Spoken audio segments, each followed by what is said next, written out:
Okay तो भाई WWE company के अंदर जितने भी चैंपियन है इसके बाद आपको नेक्स्ट चैंपियन कौन सा देखने को मिलेगा इसका लिस्ट निकलकर सामने आ चुका। तो मैं आपको सारा कुछ दिखाता हूं। सबसे पहले भाई इन्होंने जॉन सीना के अनडिस्प्यूटेड टाइटल के बारे में बात किया कि ये रैंडी ऑर्टन के पास टाइटल जाने वाला है। हाँ मैं आपको ऑलरेडी बता चुका हूं भाई ये टाइटल रैंडी ऑर्टन के पास वापस नहीं जाने वाला, ये टाइटल वापस कोडी रोड्स के पास जाने वाला है। उसके पीछे का बहुत सिंपल रीजन है भाई, जॉन सीना डब्ल्यूडब्ल्यूई कंपनी के अंदर सिर्फ 1 साल के लिए है, पर भाई मतलब कोडी रोड्स काफी लंबे टाइम तक रहने वाले हैं। तो अगर कोडी रोड्स को भाई अपना वर्चस्व अगर एक बार फिर से वापस लेना है तो भाई उनको फाइनली एक बार फिर से जॉन सीना को हराना पड़ेगा, जो कि जॉन सीना को हराएंगे। और मेरे ख्याल से भाई इस टाइटल को कोडी रोड्स से ज्यादा ना ही सीएम पंक डिजर्व करते हैं, ना ही रोमन रेंज डिजर्व करते हैं, ना ही रॉक डिजर्व करते हैं। तो आप लोग मेरा भरोसा करो भाई ये टाइटल वापस कोडी रोड्स के पास बहुत जल्द देखने को मिलेगा, आप लोग कंफर्म मानो। इसको नेक्स्ट अगर हम लोग यूएस टाइटल के बारे में बात करें तो यूएस टाइटल मतलब जेफ कॉफ के पास आपको जाते हुए दिख सकता है। देखो भाई मे बी डब्ल्यूडब्ल्यूई वाले भाई ऐसा स्टोरी लाइन कर सकते हो, हाँ भाई जेफ कॉफ के पास जा सकते। देखो भाई सोलो सिकोआ का डब्ल्यूडब्ल्यूई कंपनी के अंदर जो आ रहा है भाई वो थोड़ा सा ऊपर का हो रहा है। सोलो सिकोआ भाई हमेशा चैंपियन को चैलेंज किया, मिड कार्ड टाइटल के लिए सोलो सिकोआ कभी आज तक फाइट ही नहीं किया। तो सोलो सिकोआ तो भाई किसी भी हाल में भाई मिड कार्ड टाइटल को लेने नहीं वाले, मतलब भाई यहाँ पर जेफ कॉफ को मतलब सामने लेकर आ जाएंगे। अगर भाई जेक्का फाटू सोलो सिकोआ के बीच में अगर दोस्ती टूटता है तब भाई जेफ कॉफ जाकर चैलेंज करेंगे यहाँ पर जेक्का फाटू को, और फिर भाई जेफ कॉफ भाई सोलो सिकोआ की मदद से भाई जेक्का फाटू को हरा भी सकते हैं। तो मेरे ख्याल से भाई आप लोग समझ गए होंगे टाइटल भाई जेफ कॉफ के पास कहां से जाने वाला, कैसे जाने वाला। देन इसके बाद नेक्स्ट भाई अगर हम लोग वुमेन्स यूएस टाइटल के बारे में बात करें तो ये अलेक्सा ब्लेस के पास जा सकता है। अब देखो यार इसके ऊपर अगर मैं अपना ओपिनियन दूं तो हाँ भाई अलेक्सा ब्लेस काफी टाइम बाद डब्ल्यूडब्ल्यूई कंपनी के अंदर वापस आई, अभी करंट टाइम उनका दोस्ती जेलिना वेगा के साथ चल रहा है। हम सबको पता है भाई अलेक्सा ब्लेस व्हाइट सिक्स के साथ मिले हुए, मतलब भाई अलेक्सा ब्लेस अभी एक विलेन है। तो अलेक्सा ब्लेस आज न कल अपना रंग दिखाकर जेलिना वेगा को हरा देगी। देन इसके बाद नेक्स्ट भाई डब्ल्यूडब्ल्यूई टैग टीम टाइटल के बारे में बात करें तो ये हार्डीज बॉयज के पास जा सकता है। अब देखो भाई करंट टाइम भाई हार्डीज बॉयज शायद से भाई टीएनए के अंदर टैग टीम चैंपियन है, मैं कंफर्म नहीं हूं, शायद से भाई है वहां पर। तो अगर भाई ये कॉन्ट्रैक्ट के अकॉर्डिंग डब्ल्यूडब्ल्यूई कंपनी के अंदर आता है तो भाई एनएक्सटी टैग टीम टाइटल को विन कर सकते हैं, ये मेन रोस्टर के ऊपर वापस नहीं आएंगे। बाकी भाई वुमेन्स चैंपियंस बेल्ट के बारे में बात करें जो कि अभी करंट टाइम टिफनी के पास है, तो भाई मैं आपको कई बार बता चुका हूं ये टाइटल नियोमी के पास अब जाने वाला है। नियोमी भाई या तो money in the bank briefcase win कर कैश इन कर देगी टिफनी के ऊपर, या फिर टिफनी को क्लियर तरीके से हरा देगी। जो हो भाई ये टाइटल भाई 100% कंफर्म नियोमी के पास जाने वाला, आप लोग इस बात को कंफर्म मान लो। बाकी अगला वुमेन्स टैग टीम टाइटल के बारे में बात करें तो ये बेला ट्विंस के पास जाने वाला है, ऐसा मतलब इन्होंने बताया। पर मेरे ख्याल से भाई बेला ट्विंस भाई 1-2 हफ्ता के लिए डब्ल्यूडब्ल्यूई कंपनी के अंदर आने वाले, तो मेरे ख्याल से डब्ल्यूडब्ल्यूई वाले उनको टैग टीम चैंपियन नहीं बनाएंगे। डब्ल्यूडब्ल्यूई वाले भाई जनरली किसी भी रेसलर को चैंपियन तब बनाते जब वो लंबे टाइम तक टिकती है, मतलब ये मेरे ख्याल से टिकने नहीं वाली है। बाकी देन इसको नेक्स्ट अगर हम लोग इंटरकॉन्टिनेंटल चैंपियंस वर्ल्ड के बारे में बात करें तो मैं आपको कई बार बता चुका हूं भाई फिन बेलर ही नेक्स्ट इंटरकॉन्टिनेंटल चैंपियन बनने वाला है। मैं सही बताऊं तो भाई मैं फिन बेलर को अनडिस्प्यूटेड चैंपियन बनता हुआ देखना चाहता हूं, तो पर चलो भाई ठीक है, मैं वो चीज को नहीं भूलता भाई फिन बेलर का पिछले 7-8 साल से स्टोरी जो फिनिश नहीं हुआ है मैं उस चीज को नहीं भूलता। बाकी दिन इसके बाद आगे भाई वुमेन्स इंटरकॉन्टिनेंटल चैंपियंस वर्ल्ड के बारे में बात करें जो कि अभी करंट है लारा वाल्कारिया के पास हो, वो बेकी लिंच के पास आते हुए दिख सकता है। तो हाँ भाई इस बात से मैं एग्री करता हूँ भाई, हाँ भाई बेकी लिंच डिजर्व करती है। बेकी लिंच भाई इस बार का मंडे नाइट रॉ के ऊपर भी आकर प्रोमो कट की, तो अभी बेसिकली भाई इस टाइटल के लिए प्लानिंग क्या चल रहा है मैं आपको प्लानिंग बताता हूं। तो रिपोर्ट के अकॉर्डिंग डब्ल्यू वाले भाई लारा वाल्कारिया को एक ट्रिपल थ्रेड मैच के अंदर मनी इन द बैंक के अंदर डालने वाली है। ट्रिपल थ्रेड मैच के अंदर कौन कौन मेंबर रहेंगे, एक तो भाई लारा वाल्कारिया हो गए, एक बेकी लिंच हो गए, तीसरा बेली हो गई जो कि रेसलमेनिया 41 से पहले से इंजर थी। भाई बेली को डब्ल्यू वाले फाइनली वापस बुला लेगी और फिर ट्रिपल थ्रेड मैच इन तीनों के बीच में डब्ल्यू वाले करवा देगी। तो देखो भाई ये मैच होता है कि या फिर नहीं होता भाई ये तो वक्त बताएगा, ट्रिपल थ्रेड होता है या फिर सिंगल होता है। पर हाँ मेरे ख्याल से भाई बेकी लिंच नेक्स्ट चैंपियन बनने ही वाली है। भाई अगला मंडे नाइट रॉ के टैग टीम चैंपियन के बारे में बात करें तो ये चैट केवल के टीम के पास आने वाला है, ऐसा मतलब इन्होंने बताया। तो हाँ भाई मेरे ख्याल से अभी फिलहाल भाई न्यू डे के पास टैग टीम टाइटल थोड़ा सा लंबा चलने वाला, वापस भाई इनके टीम के पास आ सकता है, क्योंकि भाई चैट कोल को डब्ल्यू वाले आजकल भाई बहुत अच्छा खासा पुश करे, अभी रिसेंट टाइम इनके टीम वाले टैग टीम मैच को विन भी किए थे। वैसे वुमेन्स वर्ल्ड चैंपियंस वर्ल्ड के बारे में बात करें जो कि अभी करंट टाइम योशिकाई के पास, वो शायद आस्का के पास आपको आते हुए दिख सकता है। और भाई इस बात से मैं अगेन एग्री ही करूंगा क्योंकि भाई आस्का और मतलब योशिकाई भाई दोनों एक ही टीम के मतलब है, दोनों के दोनों भाई जापानीज रेसलर। तो मेरे ख्याल से भाई आकर इस बार आस्का हरा देगी शायद से योशिकाई को। बाकी भाई जे उसो के पास जो current time world heavyweight champions belt है उसके बारे में बताया गया कि ये शायद से गोल्डवर विन कर सकते हैं। मेरे ख्याल से भाई गोल्डवर मैच के अंदर आ सकते हैं, पर गोल्डवर का नाम मेरे ख्याल से लेना नहीं चाहिए आपको। मेरे ख्याल से भाई जे उसो के बाद वन एंड ओनली मतलब सेथ रॉलिंस इकलौता ऐसा बंदा जो कि भाई मतलब इस वाले टाइटल को डिजर्व करता है। तो ऑब्वियस सी बात है भाई आपके न्यू हेवीवेट चैंपियन जो बनने वाला है सेथ रॉलिंस बनने वाला है, दैट इज मतलब कंफर्म आप लोग मान लो। गुंथर और जे उसो के बीच में मनी इन द बैंक के अंदर जो मैच होना उसको भाई या तो मतलब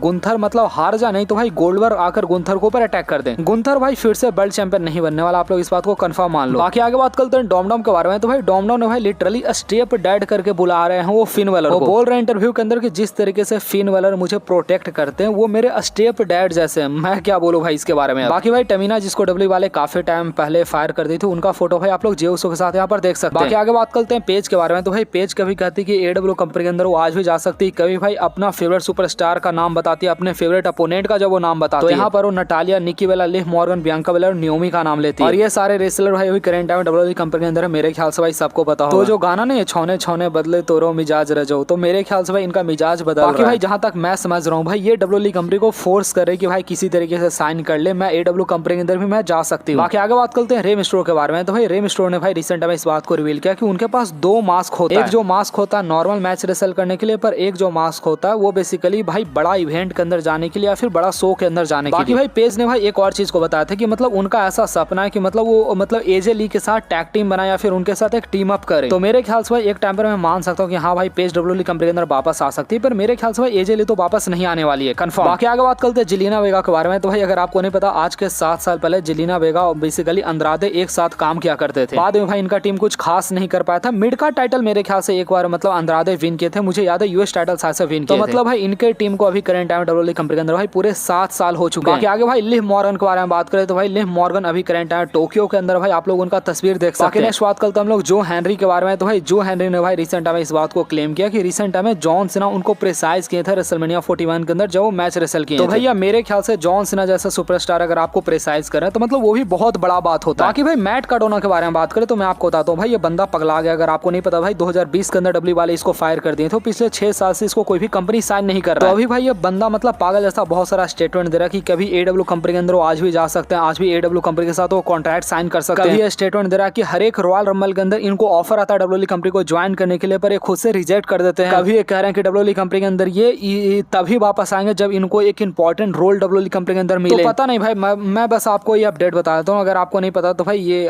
चेल्सी ग्रीन का शायद से बॉयफ्रेंड है ना, शायद से हाँ चेल्सी ग्रीन का बॉयफ्रेंड है। बाकी भाई आप लोग तस्वीर देखो भाई, लिटरली भाई 16 सालों बाद डॉल्फ जिगलर और जेफ हार्डी एक दूसरे के आमने सामने आए। तो भाई ये समझो भाई अभी TNA के अंदर भाई ये दोनों सुपरस्टार मतलब करंट में टहलका मचा रहे हैं। आगे बात करते हैं जेलिना वेगा के बारे में। तो भाई जेलिना वेगा भाई रिसेंट टाइम अपने हस्बैंड मतलब एलिस्टर ब्लैक के बारे में बात कर रही थी। अगर आपको नहीं पता तो भाई एक ही टाइम पर भाई जेलिना वेगा US चैंपियन बनी थी, उसी टाइम पर भाई एलिस्टर ब्लैक भी आए थे स्मैकडाउन। तो ये बेसिकली बता रहे थे कि मैं उतना चैंपियन बनकर मैं हैप्पी नहीं था जितना मैं हैप्पी था मतलब एलिस्टर ब्लैक को डब्ल्यूडब्ल्यूई कंपनी अंदर रिटर्न करते हुए देखने के लिए। बाकी भाई आप लोग फॉर्मूला समझ लो, जब एक लड़की एक लड़का को प्यार करती है तो बहुत प्यार करती है, पर जैसे लड़की मुड़ जाती है मजा आ जाता है। बाकी आगे बात करते हैं हम लोग लिव मॉर्गन के बारे में। तो भाई लिव मॉर्गन भाई रिसेंट टाइम में किसके साथ फोटो खींचा है? हाँ लिव मॉर्गन भाई अलेक्सा ब्लेस के साथ फोटो शेयर किया, आप लोग देख सकते हैं। बाकी आगे बात करते हैं money in the bank briefcase के बारे में। तो भाई करंट टाइम में ऐसा मतलब सोशल मीडिया के ऊपर चल रहा है कि भाई इस बार कैरियन क्रॉस को money in the bank briefcase को विन करवा देना चाहिए, ताकि भाई जो कैरियन क्रॉस जो है मतलब वो किलर क्रॉस बन सके, मतलब उससे वापसी कर सके डब्ल्यूडब्ल्यूई कंपनी के अंदर एक बार फिर से। बाकी भाई NXT के बारे में आपको सुबह बताया तो भाई AEW कंपनी भाई फाइनली NXT को विट कर दिए व्यूअरशिप के मामले में, और ये भाई काफी टाइम बाद हुआ है। 20-25 हजार का डिफरेंस था भाई व्यू का, पर हाँ भाई मतलब AEW कंपनी फाइनली जीत चुकी है। बाकी भाई आज के करीब 2 से 3 साल नहीं 4 साल पहले भाई 2021 के अंदर जॉन सीना का रिटर्न हमें देखने को मिला था मनी इन द बैंक के अंदर। और वो क्या रोमन रेंज को हरा था भाई। सबसे पहले रोमन रेंज एज को हराते हैं, डेनियल ब्रायन को हराते हैं, फिर से आकर एज को हराते हैं, फिर जॉन सीना आते हैं, जॉन सीना को हराते हैं, फिर जॉन सीना के हराने के बाद समर स्लैम के अंदर ब्रॉक लेसनर को हराते हैं, ड्रू मैकिंटायर को हराते हैं। मतलब वो रोमन रेंज का भाई ऑरा था, मतलब भाई कमाल का था। बाकी कैरियन क्रॉस को डब्ल्यू वाले भाई मे बी ब्रीफकेस को विन करवा सकते, क्योंकि भाई करेंट टाइम में कैरियन क्रॉस स्टील भाई नंबर 1 मर्चेंडाइज सेलर बने हुए हैं, और अभी तो डब्ल्यू वाले भाई एरिना के अंदर भी इनका मर्चेंडाइज आप सेल करवाना शुरू कर दिया। तो मतलब आप लोग बताइएगा भाई क्या आप कैरियन क्रॉस को money in the bank briefcase आप विन करते हुए दिखवाना चाहते हो, मतलब देखना चाहते हो? बाकी भाई रैंडी ऑर्टन और निक ऑल्डिस का समर स्लैम के मैच का पोस्टर भाई आपके सामने है, मतलब ये फेक पोस्टर है बेसिकली। बाकी भाई आप लोग ये थोड़ा ट्वीट देखो भाई, मतलब जॉन ने ट्वीट किया कि डब्ल्यूडब्ल्यूई कंपनी को कौन सा सुपरस्टार अपने पीठ पर लेकर चला है। तो देखो यार सबसे पहले तो भाई पीठ पर हल्क होगन लेकर चले थे, फिर स्टोन कोल्ड लेकर चले, फिर जॉन सीना लेकर चले, अंडरटेकर सॉरी बीच में लेकर चले थे, अब करंट में रोमन रेंज। मैं सही बताऊं ना भाई ये चारों मैं सबसे ज्यादा रिस्पेक्ट में रोमन रेंज को करता हूं। ऐसा नहीं कि भाई मैं रोमन रेंज का फैन हूं, पर भाई इसके पीछे का रियलिटी कि भाई आज के 10 साल पहले, आज के 15 साल पहले, आज के 20 साल पहले बहुत सारे सुपरस्टार होते थे। जॉन सीना जो अपने कैरियर के प्राइम पर थे उस टाइम पर ब्रेटिस्टा थे डब्ल्यूडब्ल्यूई कंपनी के अंदर, अंडरटेकर थे, शॉन माइकल थे, बहुत सारे सुपरस्टार एज। उसी तरीके से जब अंडरटेकर अपने कैरियर के प्राइम पर थे उस टाइम पर शॉन माइकल थे, गोल्डबर्ग थे, बहुत सारे सुपरस्टार थे, पर भाई रोमन रेंज के एरा में कोई था ही नहीं। रोमन रेंज भाई जो कंपनी को कैरी किया, रोमन रेंज भाई 1 मैन आर्मी था, ये बंदा अकेला ही कैरी किया। बाकी भाई जाने से पहले मैं आपको एक मस्त चीज बताता हूँ भाई, मनी इन द बैंक का टिकट प्राइस निकल कर सामने आ चुका फर्स्ट रो का, और वो टिकट प्राइस है भाई $6087, मतलब करीब 5-5.5 लाख का एक सिंगल टिकट। आप लोग बताएगा भाई क्या आपके पास अगर 5 लाख होगा तो आप रशियन बोलोगे या फिर आप डब्ल्यूडब्ल्यूई का टिकट खरीदोगे?